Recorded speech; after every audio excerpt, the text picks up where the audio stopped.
Baik, selamat sore, sugeng dalu Bapak Ibu. Puji Tuhan, pada kesempatan yang indah ini, pada sore menjelang petang ini, kita akan sami-sami belajar.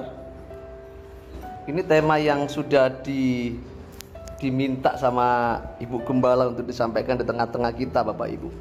Jadi pembelajaran kita pada sore hari ini adalah memahami akhir zaman. Apa Bapak Ibu? Memahami akhir zaman.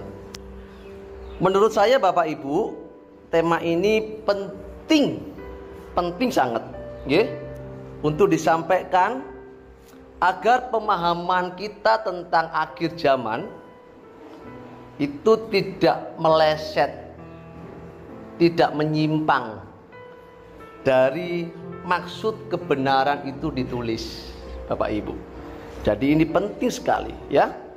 Baik, perlu Bapak Ibu saudara ketahui, perlu Bapak Ibu sedanten ngertos, akhir zaman wonten lebeti dunia teologi, wonten lebeti dunia teologi niku akhir zaman niku dipelajari wonten pelajaran eskatologi, Bapak Ibu. Apa Bapak Ibu? Eskatologi. Jadi dalam dunia teologi ya, akhir zaman itu dipelajari dalam pelajaran apa Bapak Ibu? Eskatologi. Kata eskatologi itu dari dua kata sebetulnya Bapak Ibu. Ya, kata eskatologi itu sebetulnya dari dua kata, yaitu dari kata eskaton dan kata logia. Kenapa Bapak Ibu? Eskaton dan logia. Eskaton iku artinya leresipun hari-hari terakhir. Niku eskaton. Eskaton itu artinya apa Bapak Ibu? Hari-hari terakhir. Sedangkan logia itu artinya ilmu. Pengertos nggih? Jadi eskaton niku artosipun hari-hari terakhir. Logia niku napa wau? Ilmu. Jadi Bapak Ibu, eskatologi itu berarti pelajaran, studi. Ya. Studi apa? Studi mengenai hal-hal terakhir. Jadi eskatologi itu pelajaran mengenai hal-hal terakhir, hari-hari akhir atau zaman akhir, Bapak Ibu. Di sini Bapak Ibu, kata eskatologi, wonten pelajaran eskatologi niku wonten sing asmane parausia. Napa Bapak Ibu? Jadi wonten lebete eskatologi niku wonten sing asmane ada yang namanya parausia. Parausia itu menunjuk kepada kedatangan Tuhan Yesus yang kedua. Apa parausia Bapak Ibu? Parausia itu kedatangan Tuhan Yesus yang kedua, yaitu mengakhiri sejarah perjalanan dunia. Jadi Bapak Ibu, eskatologi itu berbeda dengan parausia. Tadi apa eskatologi tadi itu? Pelajaran tentang akhir zaman, hari-hari akhir. Sedangkan parausia itu apa tadi? Kedatangan Tuhan Yesus yang kedua, mengakhiri sejarah perjalanan dunia. Oke? Eskatologi itu berbeda dengan parausia. Jadi Bapak Ibu, jika kita belajar akhir zaman, tolong dipisahkan Bapak Ibu. Jadi parausia dengan eskatologi itu berbeda. Benten sangat. Berbeda sekali Bapak Ibu. Jika di Alkitab, jika wonten lebeti Alkitab niku berbicara hari-hari terakhir, atau zaman akhir. Bapak Ibu kan sering dengar pelajaran tentang akhir zaman, kan selalu mengutip ayat-ayat tentang akhir zaman sing wonten lebet Alkitab. Kan ngoten.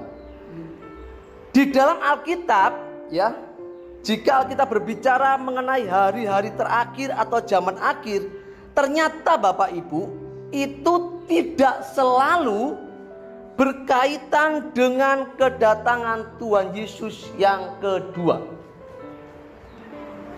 Jadi ayat-ayat yang ada di dalam Alkitab yang berbicara tentang hari-hari terakhir atau zaman akhir itu tidak selalu berkaitan dengan kedatangan Tuhan Yesus yang kedua, Bapak Ibu. Karena begini Bapak Ibu, selama ini orang itu selalu menghubungkan akhir zaman dengan kedatangan Tuhan Yesus yang kedua. Selalu. Benar-benar, ya kan? Jadi kalau orang berbicara akhir zaman selalu dihubungkan, dikaitkan dengan kedatangan Tuhan Yesus yang kedua. Memang saya mengatakan memang di dalam Alkitab banyak teks atau ayat-ayat yang berbicara mengenai akhir zaman yang berkaitan langsung dengan kedatangan Tuhan yang kedua. Memang banyak Bapak Ibu. Tetapi Bapak Ibu, di dalam Alkitab juga banyak teks-teks atau ayat-ayat yang mencatat zaman akhir zaman yang tidak berkaitan dengan kedatangan Tuhan Yesus yang kedua. Banyak sekali. Contoh ini, saya kasih contoh di dalam pernyataan Yohanes. Ini ditulis tahun 90-an Bapak Ibu. Ya, 90 Masehi. Yohanes berkata begini. Ini adalah benar-benar waktu yang terakhir. Ini adalah zaman akhir benar-benar ini. Coba tolong dibuka di dalam 1 Yohanes 2:18. Ini salah satu, sebetulnya banyak Bapak Ibu. Bapak Ibu bisa melihat di dalam Ibrani 1 ayat 2, Ibrani 9 ayat 26, dan di ayat-ayat yang lain itu banyak.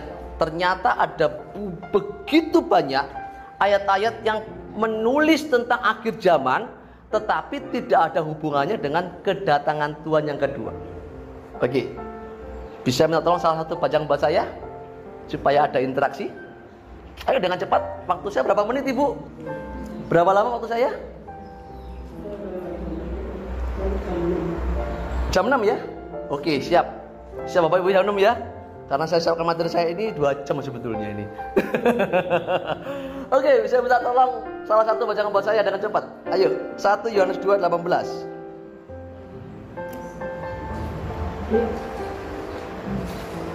1 Yohanes 2 ayat 18. Oke, saya bacakan aja ya, bercepat ya. 1 Yohanes 2 ayat 18.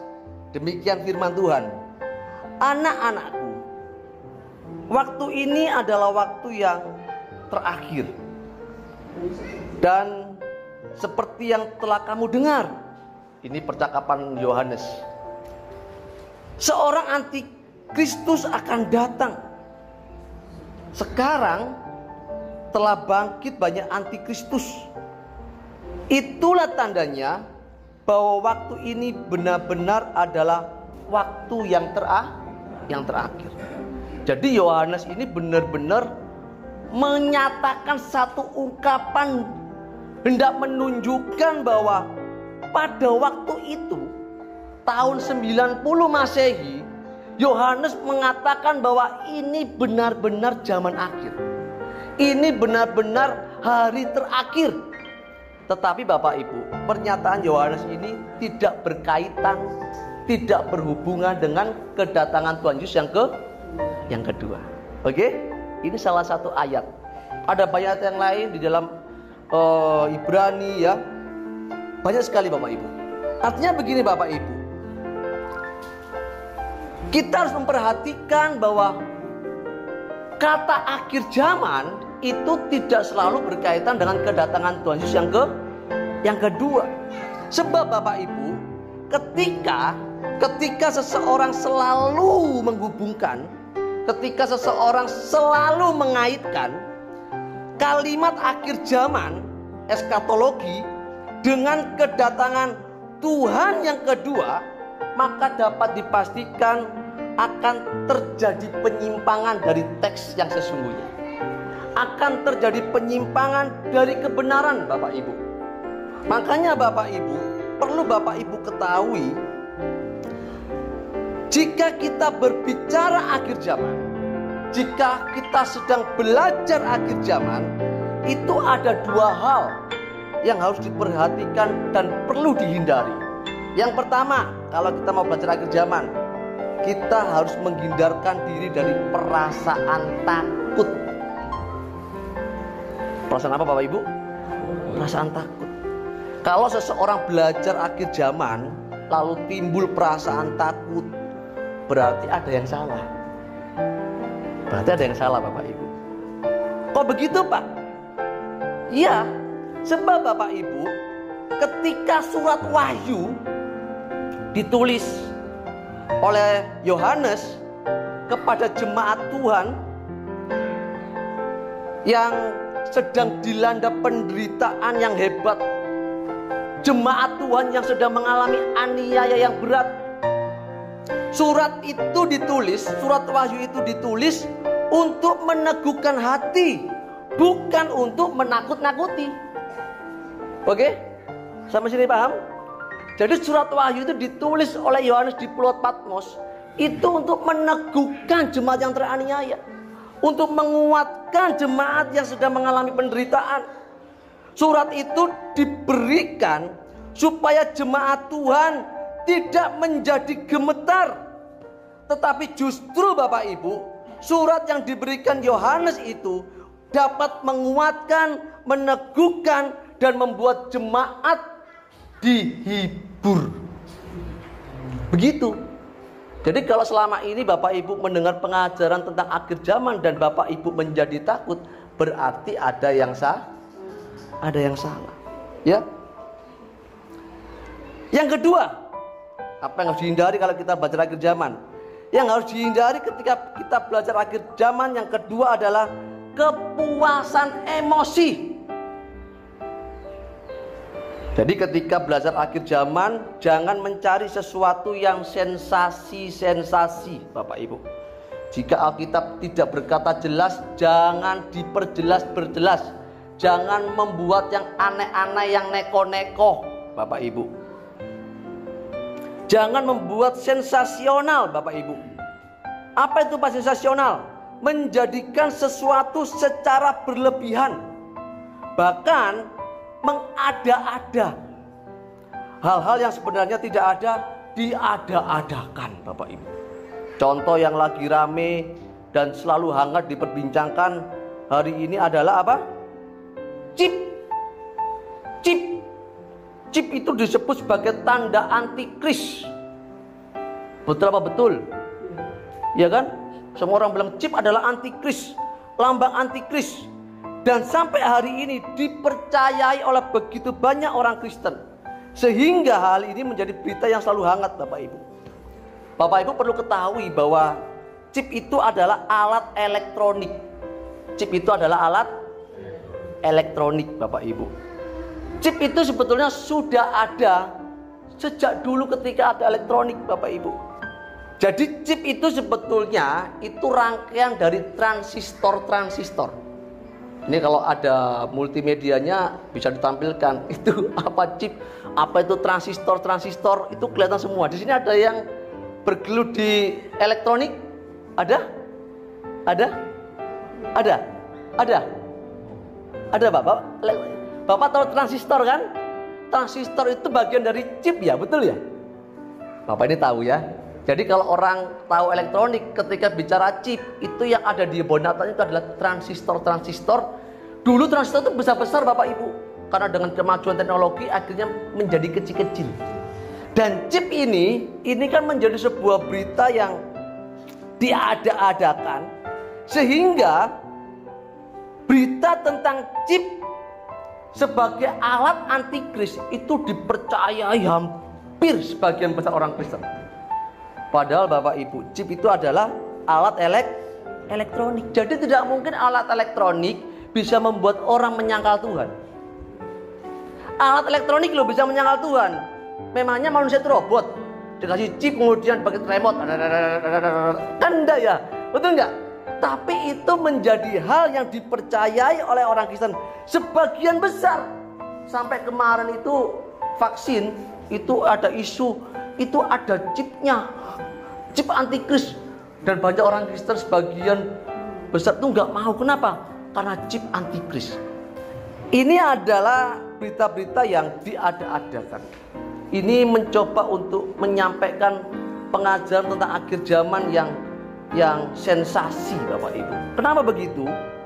Ya berharap sih pembicaranya nanti dianggap berbeda. Dianggap wah pembicaranya hebat, yang lain belum ngomong tentang chip, pendeta itu sudah bicara chip. Makanya saya berharap Bapak Ibu kalau saya bicara akhir zaman, minta tolong jangan berharap saya menyampaikan yang sensasi ya. Saya mau menyampaikan apa yang Alkitab katakan. Ya, saya ini beda sinode dengan Ibu, dengan Bapak, tapi kita harus bersumber kepada Alkitab. Doktrin itu di bawahnya Alkitab. Oke? Jadi untuk berbicara kebenaran harus Alkitab yang menjadi sumber kebenarannya. Amin. Makanya Bapak Ibu, ketika berbicara akhir zaman, dua hal ini harus dihindari. Perasaan takut dan emosi ingin buat sensasi harus dihindarkan Bapak Ibu. Jika tidak Bapak Ibu, maka itu akan membawa jemaat kepada penyimpangan demi penyimpangan. Sehingga tidak heran Bapak Ibu, orang Kristen ketika belajar tentang akhir zaman takut, bingung karena BDW. Betul? Kenapa? Akhir zaman nanti kita akan dianiaya. Makanya Bapak Ibu untuk belajar akhir zaman itu harus belajar kitab Wahyu. Untuk bisa mengerti kitab Wahyu harus baca Alkitab habis berkali-kali. Kalau Bapak Ibu belum baca Alkitab habis berkali-kali, Bapak Ibu gak boleh membahas tentang akhir zaman. Karena kitab Wahyu itu adalah kitab yang penuh dengan perlambang. Dan kitab Wahyu itu lambang-lambang yang dituliskan oleh Yohanes itu dimengerti oleh jemaat, 7 jemaat yang ada di Asia Kecil pada waktu itu, dan mereka mengerti apa yang ditulis oleh Yohanes. Gak mungkin Yohanes kirim surat kemudian jemaat yang terima gini, dibacakan jemaatnya gak ngerti. Mungkin gak? Gak mungkin kan? Ketika saya berbicara dengan Bapak Ibu ngerti bahasa saya? Ngerti kan? Andai kata saya ngomong dengan bahasa yang Bapak Ibu gak ngerti, Bapak Ibu ngomong apa? Ngomong apa orang ini? Kan gak mungkin, betul? Jadi surat yang ditulis oleh Yohanes yang diberikan kepada jemaat di Asia Kecil, 7 jemaat di Asia Kecil itu, semua tulisan Yohanes itu dimengerti oleh jemaat pada waktu itu. Makanya Bapak Ibu, untuk belajar kitab Wahyu kita harus butuh kecerdasan, kita butuh Roh Kudus, kita butuh hikmat, kita butuh belajar dengan tekun supaya ketika kita menyampaikan akhir zaman tidak ada pemerkosaan ayat. Oke? Tidak ada penyimpangan dari kebenaran Bapak Ibu. Sebab surat Wahyu itu ketika diberikan kepada 7 jemaat di Asia Kecil, surat itu bertujuan untuk menghibur, meneguhkan agar jemaat tidak gentar menghadapi aniaya dan penderitaan Bapak Ibu. Jadi dalam surat Wahyu, kitab Wahyu itu tidak ada hal-hal sensasi yang hanya mengisi pikiran, menarik perhatian untuk dipercakapkan, tetapi tidak memiliki dampak atau implikasi dalam hidup.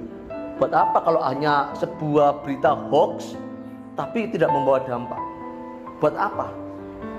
Padahal surat itu diberikan itu ada tujuannya Bapak Ibu, ya, ada maksudnya Bapak Ibu.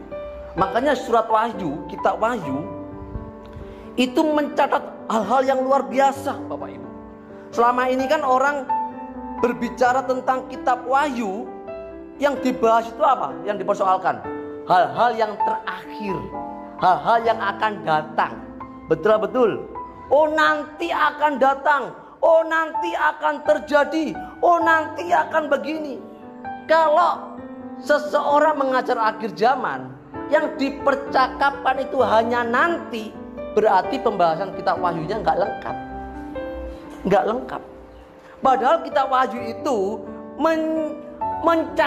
mencatat historis, sejarah. Sejarah apa Pak? sejarah kerajaan sorga, sejarah kejatuhan Lucifer. Apa itu Lucifer? Bapak Ibu tahu Lucifer nggak? Ada yang tahu Lucifer?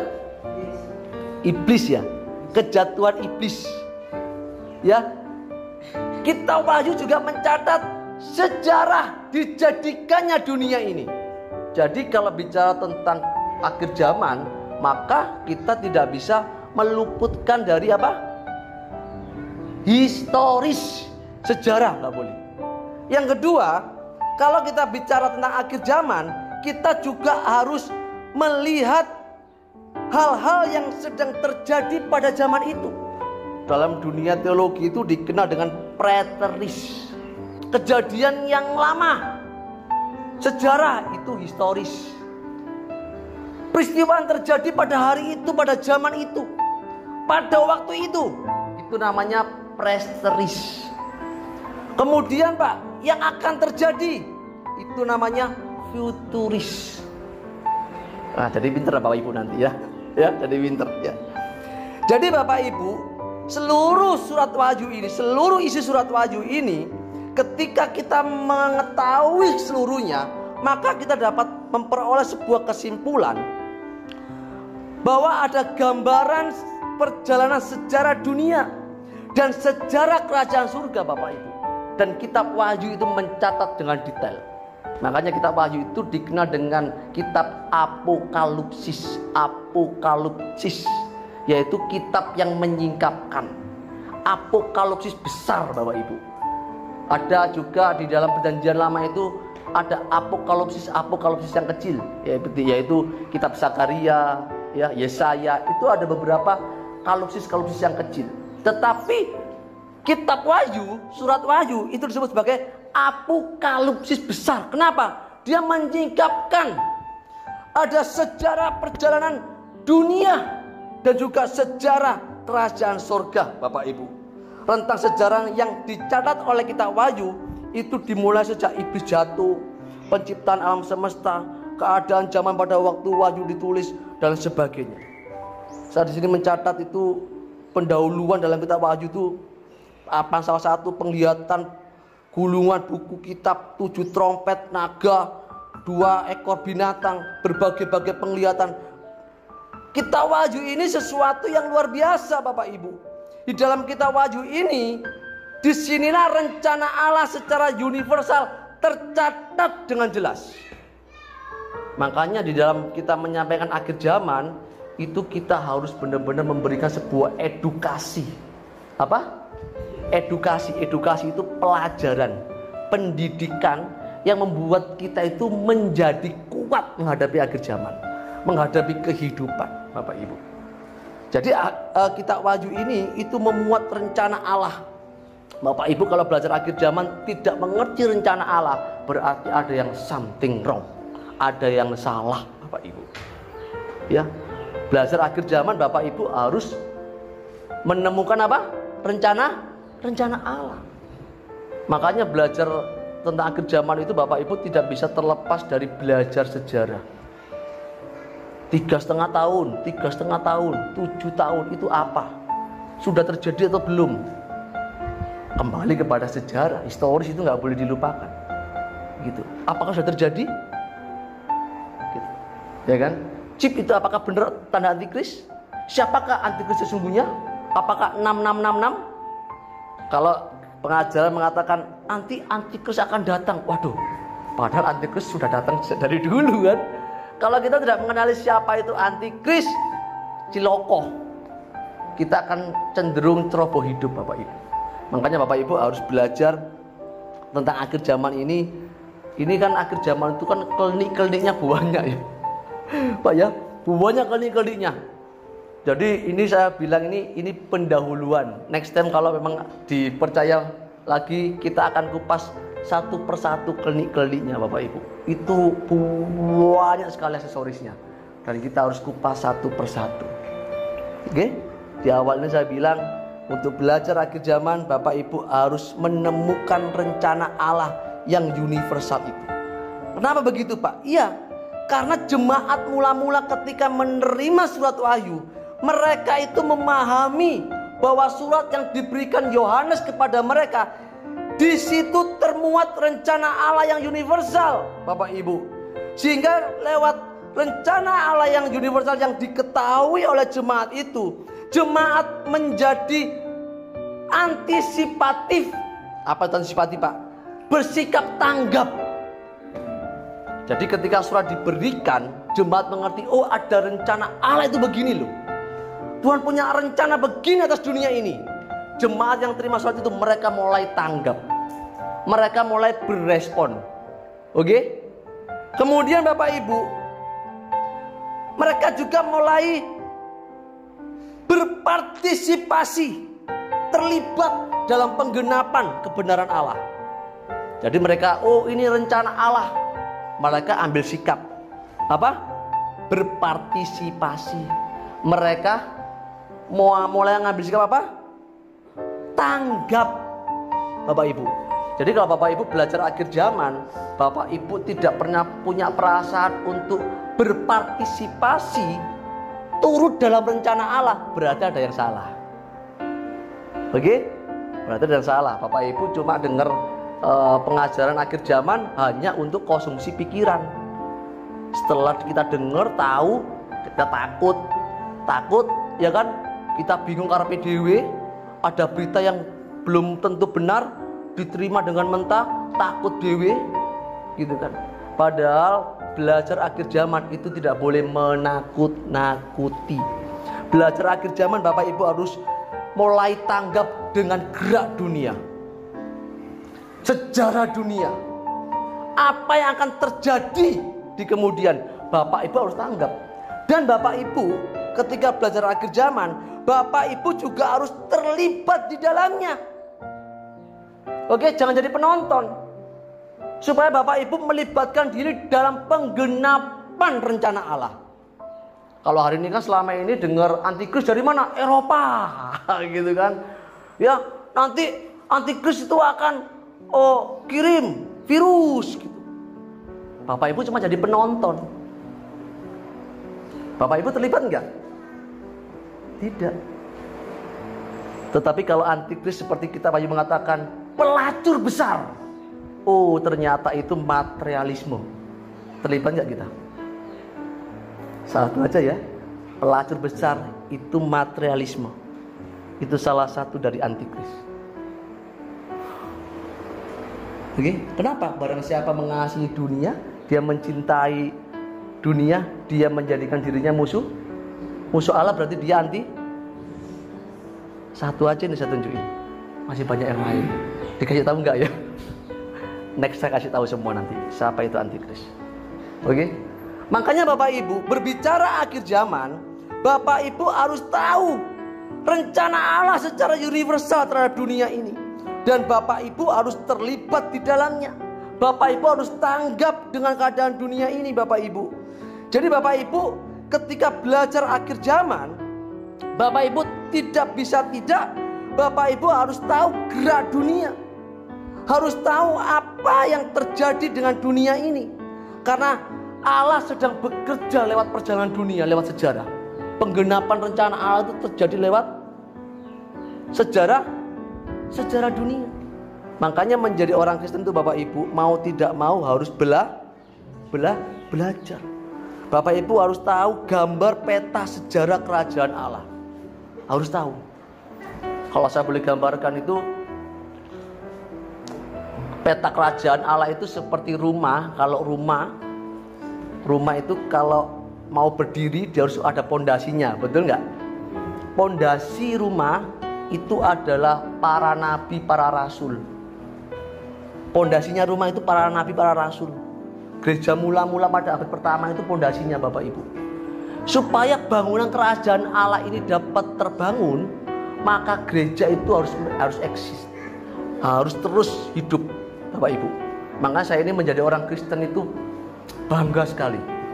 Kekristenan itu bisa merambah dunia, itu bukan dengan pedang loh. Setuju? Alkitab itu mencatat dengan jelas bahwa kekristenan itu bisa merambah dunia. Itu dari seorang anak tukang kayu. Dia bukan keluarga bangsawan, dia bukan dari keluarga imam. Ya. Terus Bapak Ibu, matinya terhina lagi disalib. Ya kan? Terus Bapak Ibu, murid-muridnya 12 murid itu orang miskin-miskin, gak ada yang kaya. Ada beberapa sih dari murid-murid Rasul yang punya hubungan dengan imam. Dari Zebedius ada 1-2 aja. Tapi lainnya itu orang miskin. Kemudian Bapak Ibu, kalau sampai hari ini gereja bisa merambah dunia, mewarnai dunia, itu hebatnya kekristenan. Kalau agama lain itu lambangnya pedang, betul? Kekristenan lambangnya apa? Salib, kehinaan. Ya kan? Kok bisa Pak merambah dunia? Kok bisa? Itu ada pekerjaan Tuhan, ada rencana Allah yang universal. Makanya pondasi peta kerajaan Allah, pondasinya itu para rasul, pondasinya para nabi. Untuk bangunan kerajaan Allah itu gereja dan orang percaya yang harus membangun. Sampai kapan Pak? Sampai genap jumlah. Sampai genap jumlah pelayan yang tidak menyayangkan nyawanya. Sampai jumlah kawanan itu Bapak Ibu. Kalau tidak genap, ya sudah, datang. Makanya kita bilang bahwa kamu yang mempercepat kedatangan Tuhan. Loh kok aku Tuhan? Kenapa kok gereja mempercepat kedatangan Tuhan? Iya, semakin cepat gereja menghasilkan produk orang-orang yang tidak menyayangkan nyawa, maka semakin cepat kedatangan Tuhan. Di sini Bapak Ibu, gereja memiliki peranan penting sekali. Ya, gereja memiliki peranan penting sekali. Coba minta tolong dibacakan 2 Petrus 3 ayat 12.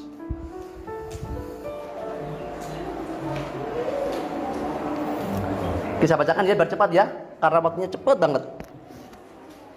2 Petrus 3:12, demikian firman Tuhan.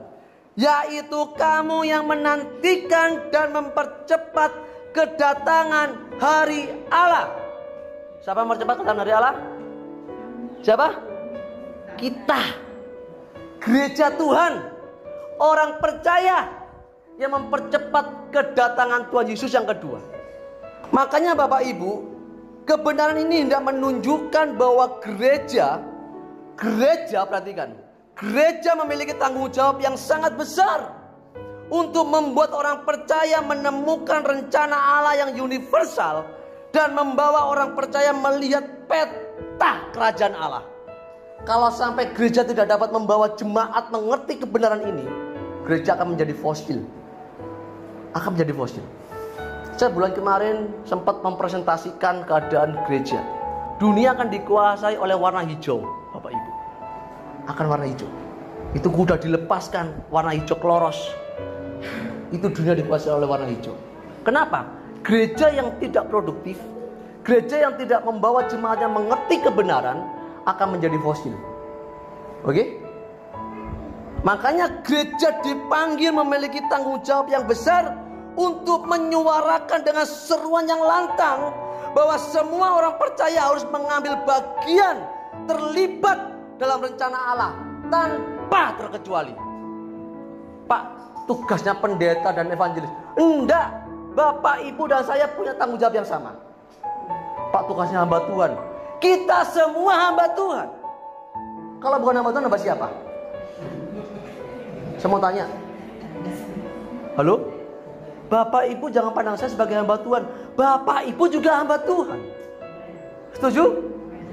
Jadi kita punya porsi yang sama, punya tanggung jawab yang sama untuk mengerti rencana Allah, masuk dalam rencana Allah, terlibat dalam penggenapan kerajaan surga, supaya akhir zaman yang sudah mendekati puncaknya ini, kita terlibat bersama dengan Allah untuk menggenapkan rencananya yang luar biasa, rencana Allah yang universal. Bapak Ibu tidak boleh lemah. Bapak Ibu harus mengerti kebenaran, ya. Makanya saya tadi di awal bilang bahwa ini itu pengajaran yang sangat penting, perlu disampaikan. Kenapa? Ya ini, karena selama ini kan Bapak Ibu dapat pengajaran yang aneh-aneh kan, betul, yang nyeleneh kan. Hari ini kan hal yang baru, betul nggak? Jadi kalau pengajaran akhir zaman tidak membawa Bapak Ibu terlibat dalam rencana Allah, maka pengajaran itu pasti salah. Ya, Karena bicara tentang akhir zaman itu bicara tentang penggenapan demi penggenapan yang akan terjadi, yang akan Tuhan nyatakan. Dan Tuhan akan terus membuat dunia ini bergejolak. Dunia akan terus diporak-porandakan oleh Tuhan. Dan orang-orang Kristen yang tidak mengerti kebenaran menjadi pemberontak Allah. Orang Kristen yang tidak mengerti kebenaran, dia cenderung menjadi pengkhianat di dalam gereja, Bapak Ibu. Makanya saya tidak heran begini loh. Banyak sekali orang Kristen yang tidak mengerti kebenaran, ya, itu terus dengan kalimat-kalimat, dengan hidupnya, dia itu mempengaruhi banyak orang Kristen. Contohnya ini, saya terus diajak dulu di salah satu grup gereja, bilang, ayo Pak kita berdoa supaya dunia damai. Loh gak bisa, saya gak mau. Kita berdoa supaya dunia damai, gak mau saya. Kalau saya berdoa Tuhan buat dunia damai, saya menzolimi Tuhan. Oke? Saya menzolimi Tuhan. Kok begitu Pak? Iya, karena Tuhan sendiri yang membuat gejolak dalam dunia ini. Kok saya bilang Tuhan buat dunia damai? Tuhan sengaja membuat dunia bergejolak supaya manusia dengan gejolak itu membutuhkan Tuhan. Tetapi gereja hari ini saya tidak terlibat, akhirnya dikeluarkan dari grup. Karena ini Pak Saiful ini paling bedo ini pendeta paling bedo ini ya. Saya bilang, saya harus kembali kepada Alkitab, Bro. Saya tidak mau berdiri di atas doktrin, saya harus berdiri di atas Alkitab. Oke? Jadi jangan pernah berpikir bahwa Tuhan datang untuk membawa damai. Kita baca yuk ayatnya. Dalam Matius 10:34. Ayo saya semua bangkit berdiri yuk, supaya yang capek bukan saya aja. Ayo bangkit berdiri. Kita baca Matius 10:34. Bareng-bareng ya.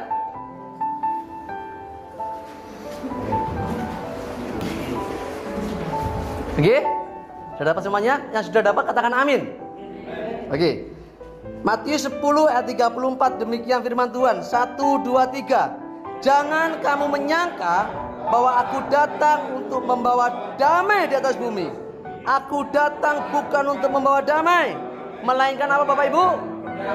Melainkan pedang. Lagi Lukas 12 ayat 49.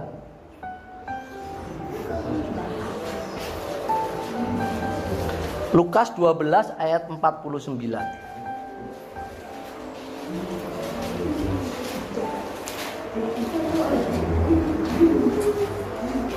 Oke, yang sudah dapat katakan amin. Kita baca ya. 1, 2, 3. Aku datang untuk melemparkan api ke bumi, dan betapakah aku harapkan api itu? Katakan amin Bapak Ibu. Silakan duduk. Jadi siapa yang ngomong ini Bapak Ibu? Ini yang ngomong Tuhan Yesus sendiri. Dia mengatakan apa? Aku datang untuk melemparkan api ke bumi, dan dia mengharapkan api itu menyala. Coba bayangkan ya. Dia mengatakan jangan menyangka bahwa aku datang untuk membawa damai di atas bumi. Aku datang bukan untuk membawa damai, melainkan pedang. Di sini pedang dalam bahasa asli itu makairan. Jadi pedang besar, Bapak Ibu. Loh Pak, bukankah Yesus itu raja damai Pak? Iya, Yesus raja damai, bukan damai bagi dunia. Yesus datang sebagai raja damai untuk gerejanya, untuk orang percaya, untuk orang-orang yang mengiring dia. Katakan amin Bapak Ibu. Dunia boleh bergejolak, dan gereja harus menjadi jawaban atas penderitaan dunia. Dunia boleh bermasalah, bergejolak, orang percaya harus menjadi jawaban bagi penderitaan dunia ini. Amin. Supaya apa? Supaya Bapak Ibu dapat menceritakan kerajaan Allah kepada mereka. Halo? Jadi Yesus itu bukan raja damai bagi dunia ya. Dia raja damai bagi siapa? Bagi kita orang percaya, bagi gerejanya. Dunia akan dia bawa. Bapak Ibu kalau baca dalam kitab Wahyu pasal 5 sampai pasal 8, itu ketika Yohanes mau buka gulungan kitab, Gak ada yang bisa buka. Dia nangis. Nangisnya geruk-geruk. Maaf ini saya dramatisir. Nangisnya geruk-geruk. Siapa yang bisa membuka gulungan kitab ini ya? Siapa yang bisa membuka meterai dari gulungan kitab ini ya? Dia nangis. Kemudian malaikat bilang, tenang. Ada anak domba Allah yang bisa membuka itu. Karena anak domba itu sudah menang atas maut. Sehingga anak domba itu, Tuhan Yesus, yang dapat membuka gulungan. Gulungan pertama dibuka, meterai pertama dibuka. Kuda putih keluar, terjadi gejolak. Siapa yang buat gejolak? Siapa yang buat gejolak? Siapa yang buat gejolak? Tuhan Yesus. Tuhan Yesus membuka gulungan pertama, meterai pertama dibuka. Keluar kuda putih dilepaskan.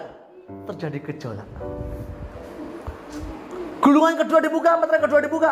Keluar kuda hitam. Terjadi gejolak. Merah padam, terjadi gejolak. Jadi siapa yang buat gejolak Bapak Ibu? Tuhan Yesus.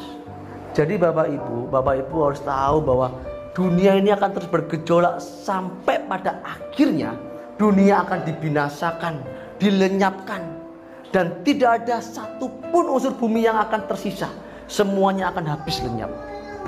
Karena begitu ngerinya keadaan itu, maka diharapkan semua orang percaya harus tanggap, siap, jangan ceroboh hidup.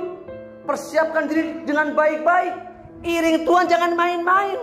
Jadi orang Kristen jangan main-main. Harus berbuat dan berubah seperti yang Tuhan kehendaki. Amin. Bapak Ibu kalau menjadi orang Kristen kumpul begini, semua orang bisa lakukan. Iblis gak takut ketika Bapak Ibu rajin ke gereja. Ya, iblis gak takut. Iblis gak takut Bapak Ibu suka doa di sini. Iblis gak takut. Bapak Ibu ingin tahu apa yang iblis takuti? Ingin tahu apa? Ketika Bapak Ibu dan saya berjuang hidup seperti Yesus hidup, iblis takut. Iblis takut. Tapi kalau Bapak Ibu hanya sekedar menjadi orang Kristen, beragama Kristen, berliturgi seperti orang beragama, iblis gak takut. Iblis akan terus menggencarkan virusnya sampai orang Kristen terlena, sampai orang Kristen melupakan Tuhan. Makanya tidak sedikit orang Kristen itu kalau berhubungan dengan Tuhan, ya, kalau lagi mencari Tuhan, yang dicari bukan apa Tuhan yang harus aku lakukan supaya engkau disenangkan. Tidak. Rata-rata orang Kristen, orang beragama Kristen, ketika berhubungan dengan Tuhan, yang dicari begini, Tuhan ini masalahku, Tuhan ini persoalanku, Tuhan tolong aku. Itu cara orang beragama. Pak, kita ajarkan itu untuk umat perjanjian lama, orang perjanjian gereja mula-mula. Hari ini Bapak Ibu, ini sudah di ujung akhir zaman. Bapak Ibu dituntut menjadi orang yang dewasa. Saya pernah menyampaikan di sini, di sana ya. Saya bilang begini, kalau Bapak Ibu punya anak usia 5 tahun, kasih uang jajan, seneng nggak? Oh, anaknya beli jajan, seneng nggak? Seneng ya. SMP kasih jajan, seneng nggak? Anaknya minta uang pak. Seneng nggak diminta yang nanya uang? Pada kalau anaknya kecil, seneng ya. Kalau anaknya sudah 40 tahun, 35 tahun, uang buat belanja. Jengkel nangkel apa gelo? Halo? Gregetan ya Bu? Dulu kamu tak gede. Berharap besok kalau kamu gede wong tua nih bu enak nona. Pas gede kalau saya jaluk yang recoi wong tua enak. Betul? Betul? Begitu pula dengan Tuhan. Warisan. Kira-kira warisan Pak ya? Begitu pula dengan Tuhan Bapak Ibu. Di penghujung akhir zaman ini, orang percaya diharapkan dewasa. Kenapa begitu Pak? Karena sudah lengkap. Lengkap. Perjanjian lama, perjanjian baru, lengkap. Dulu kalau Bapak Ibu ada di zaman Yesus ngajarin bahwa begini, mari kita buka Matius pasal 5. Enggak. Dia bicara seperti para nabi. Tidakkah kamu baca kitab para nabi? Begitu. Kenapa? Masih belum lengkap. Oke, hari ini Bapak Ibu sudah punya kebenaran lengkap. Itu artinya Bapak Ibu dituntut dewasa, dituntut mengerti kehendak Tuhan, dituntut untuk dapat dinikmati Tuhan di akhir zaman ini. Gimana caranya Pak? Terlibat dalam rencana Allah, terlibat dalam penggenapan rencana Allah. Di akhir zaman ini Bapak Ibu tidak boleh nyantai jadi orang Kristen. Gak boleh nyantai. Saya kalau suruh milih Bu, kalau suruh nyantai saya di rumah Bu, ngapain saya ke sini? Betul loh. Tapi saya punya kerinduan Bapak Ibu nanti ketika dipanggil Tuhan, ketika nafasnya berhenti, ketika detak jantungnya sudah tidak berdenyut, ketemu lagi di sana di surga. Itu kerinduan saya. Makanya saya minta tolong, dengarkan kebenaran ini dengan baik, lakukan, hidupi, jadilah orang Kristen yang bertumbuh, berdampaklah di mana kita berada. Amin. Supaya nggak sia-sia. Kalau saya kesini jauh-jauh sia-sia ngomong sampai entek, terus nggak berubah. Aduh, coba bayangan, ya kan? Ini pengajaran yang diharapkan Bapak Ibu dapat sesuatu sehingga Bapak Ibu mau berubah. Oke? Siap ya? Bapak Ibu siap menghadapi akhir zaman yang semakin luar biasa ini? Pengen tahu siapa itu antikris? Pengen tahu lambang-lambang? Jadi di Alkitab itu, di kitab Wahyu itu, angka-angka itu punya pengertian masing-masing. Warna-warna itu punya pengertian masing-masing. Dan itu harus dimengerti dengan cara berpikir jemaat pada waktu itu. Gak boleh dengan cara berpikir kita. Betul nggak? Kalau berpikir dengan cara kita, nggak ketemu kebenarannya. Nggak ketemu. Makanya kalau bicara akhir zaman, tidak boleh selalu menghubungkan akhir zaman, Tuhan datang. Nggak selalu. Nggak selalu. Ya. Jadi ini juga akhir zaman. Akhir zaman itu bisa bicara tentang akhir zaman satu masa. Akhir zaman pada waktu itu. Antikris 66. Antikris itu ada antikris di sini nanti mencatat. Antikris itu ada dua Bapak Ibu ternyata. Antikris yang gemanya panjang, yaitu antikristos, itu gemanya panjang Bapak Ibu. Tetapi antikris toi itu antikris yang gemanya cuma sebentar, bisa belasan tahun bahkan puluhan tahun. Tetapi antikristos itu antikris yang gemanya itu sampai Tuhan datang. Itu yang perlu diwaspadai. Itu perlu diwaspadai. Makanya kalau ada di daerah mana orang dengan gereja nggak boleh, kemudian dianiaya mati, yaitu temporal aja di situ. Tetapi ada satu antikris yang gemanya, yang dampaknya itu sampai Tuhan datang. Siapakah dia? Pengen tahu? Nanti kita jawab lagi. Nanti saya akan ajarkan siapa itu antikris. Ya, kiranya kebenaran ini dapat memberkati kita semua. Dan saya berharap singkatnya kebenaran ini Bapak Ibu dapat diberkati. Tuhan berkati. Amin.